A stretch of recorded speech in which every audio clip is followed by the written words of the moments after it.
Kenya has reached a stage where some people, especially those who have stolen from Kenyans, if they are found guilty, what sentence do you want to give them? Life imprisonment so that they keep on eating our food, taxpayers' money? Let them die. If Kenyans decide that these people should be hanged, who am I? And I'm sure 90% of Kenyans will say yes, because they have had enough since colonial days. Eric Omondi is one of the most brilliant Kenyans. I love that young man, because what he does, he's demonstrating that his rights have been violated. Pirating has taken stage. We shall look into those people who are playing other people's music without consent, make regulations and take them to court. We have regulations, but who is reinforcing them? That's why I want to grow marijuana for them, not for smoking, but for export. Because if a bag of marijuana, a sack of marijuana can give us $3.4 million, 100 is enough to pay off the Chinese debt. Na waende kabisa, wakwende huko.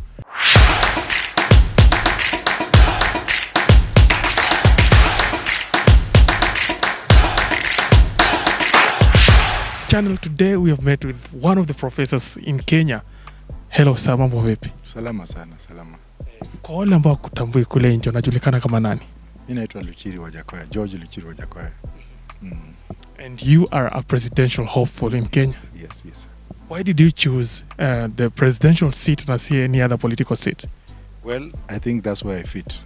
Yes. That's where I fit. A person chooses a woman who fits him. So I chose that. And when you made the announcement that you are planning to vie for presidency in Kenya, there are things that you said out there ambapo ziliweza kufanya debate pale kwenye mitandao ya kijamii. One of them ni you'll suspend the Kenyan constitution for 6 months. Why would you do that? Because the current constitution is not helping at all. That's why you see there's a lot of confusion in the judiciary, the executive and the legislature. Wengine wanataka hawa ongezwe mshahara, wengine kesi zikipelekwa kotini zinakaa forever. Now the judiciary has also let this country down. So the common mwananchi is not actually benefiting from it. So it's high time we ask Kenyans to look into it, and then for 6-7 months or whichever way they would want, so that they can choose what they want and choose it gradually, not in a speedy way like these constitutions were written. The constitution is not helping this country at all. Yes, so we'll suspend it, and by the grace of God, if I get enough MPs in Parliament, we shall rule through Parliament as we look into the constitution. Do you feel like you already have a constitution that probably you would propose? No, it's Kenyans to propose, because it's a preamble.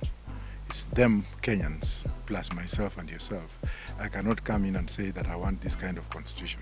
What I've said is that it is not working, it is repugnant, they call it progressive, but Kenyans were not consulted from the beginning. They are not given ample time to discuss it. Ample time could have been 5 years, but they were given, 2 months, 6 months, boom, boom, boom, boom. Even if you ask them what they are there to, they will tell you, we don't know.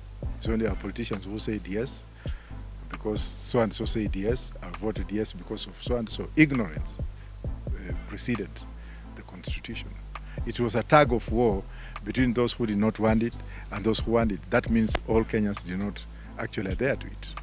So that those who said no, where do you take them? And those who said yes, where do you place them? It's something that we have to come out and say, you know what? Israel doesn't have a written constitution. New Zealand doesn't have a written constitution.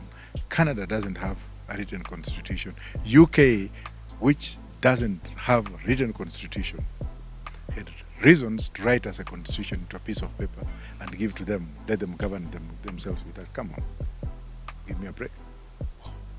I would want to ask, umekuwa ukiangalia pale wakati ambapo politicians are found in a mess, kuna vile they go behind doors na alafu wanafanya vituko kule na alafu they walk out scot free.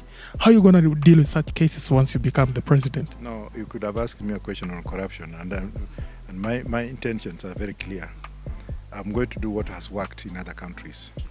I will ask Kenyans whether they would like restoration of death penalty to those who have stolen from them. And if they say yes, then they will be tried and they will face a firing squad. Not necessarily a firing squad, but they will be hanged, because we shall have those ropes made up of hemp. Hemp makes very strong from marijuana makes very strong ropes that the armies use them when they're jumping out of a helicopter. So we shall make some ropes and hang these people.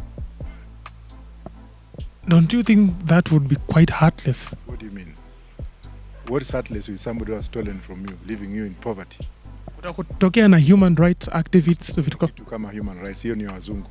Ukienda Saudi Arabia ama Muslim countries wana chop off one hand ukitembea hivi kama sign ya mwizi. Mwizi si mwizi. Wengine wanasema kazi ni kazi, lakini kazi ya wizi ni nini? Mwizi huwa ananyongwa, alikuwa kinyongwa zamani, si ndio? Ulikuwa unaona wizi ikiendelea. Kenya has reached a stage where some people, especially those who have stolen from Kenyans, if they are found guilty, what sentence do you want to give them? Life imprisonment so that they keep on eating our food, taxpayers' money? Let them die. If Kenyans decide that these people should be hanged, who am I? And I'm sure 90% of Kenyans will say yes, because they have had enough since colonial days. Stealing and owning chunks of land in this country, stealing and owning everything. What about the majority of Kenyans? Are they going just to languish in poverty? Look at the youth today. Do they have employment? Look at what's going on today. The youths are now being used. Youths are now being used for political purposes. Then after that, they're dumped to do what? That's why I want to grow marijuana for them. Not for smoking, but for export. Because if a bag of marijuana, sack of marijuana can give us $3.4 million, 100 is enough to pay off the Chinese debt. Na waende kabisa, wakwende huko. We have young engineers from Nairobi University, civil engineers from Kenyatta University, Kenya Army Brigade on engineering, who can do this work. Mchinese anatoka huko anakuja hapa, hajui hata Kiluya, hajui Kisheng, yeye kazi yake konnichiwa, come on. Alafu yeye ndio nyapara wa engineering students from Nairobi University, mahali ya kuchimba mtaro, na kamevaa kofia kameketi pale, hakawezi kuongea Kizungu. Alafu akanapewa pesa mingi na students. What is the wrong? Look at Thika Road. When you go into the ramp, ile ya kwenda Mtaiga na ile ya kwenda Kiambu. Sasa ukiingia na Mtaiga ukitaka kurudi kwa main road, angalia vile accidents hufanyika. No sign, no nothing. Mchinese yeye sio yako na macho ndogo sana anaweza kuona, lakini macho yetu kubwa, you must put a sign for us to read. Say this is a danger zone. So there are roads, hata kama nataka nini, we shall dismantle and build roads with Kenyan specification. Na hiyo reli yao ambayo wameweka hapa, ambayo imeweka Kenyans out of business. Wale wa Kenya ambao walikuwa wamenunua malori ya kusafirisha mizigo mpaka Uganda, mpaka Burundi, walienda wapi? Ndio wako, lakini business yao ilichukuliwa na monopoly. Hiyo signatures, hizo masigns ambazo, hizo contracts, bilateral treaties ambazo zilikuwa signed, nitazirudisha zote. South Africa, when Ramaphosa took over the other day, thank God I went to the same school with Ramaphosa, and maybe that's why you have the same mindset. He recalled all the bilateral treaties. He said, this is not benefiting our nation. Wale waliokuwa na Zuma na group of brothers, they signed these bilateral treaties, trade treaties, to benefit from. Same thing is happening here. They never came and told Kenyans to sign an agreement with China or whichever country, and this is how it is. Hii ndio collateral. Hii deni yetu imezuiwa na hii. Nikipata kwamba hizo contracts zilikuwa na uchafu ndani yake, hiyo mali yote ya wale wengine wanasema they want to run for president, alafu nakuta mtu anasema I have money and I have people. And some of them were culprits who are involved in the signing of the Chinese treaties. Wote nitaweka jela. Waambie wa Kenya walitoa hii mali wapi. I could be a dictator, maybe that's what Kenya needs.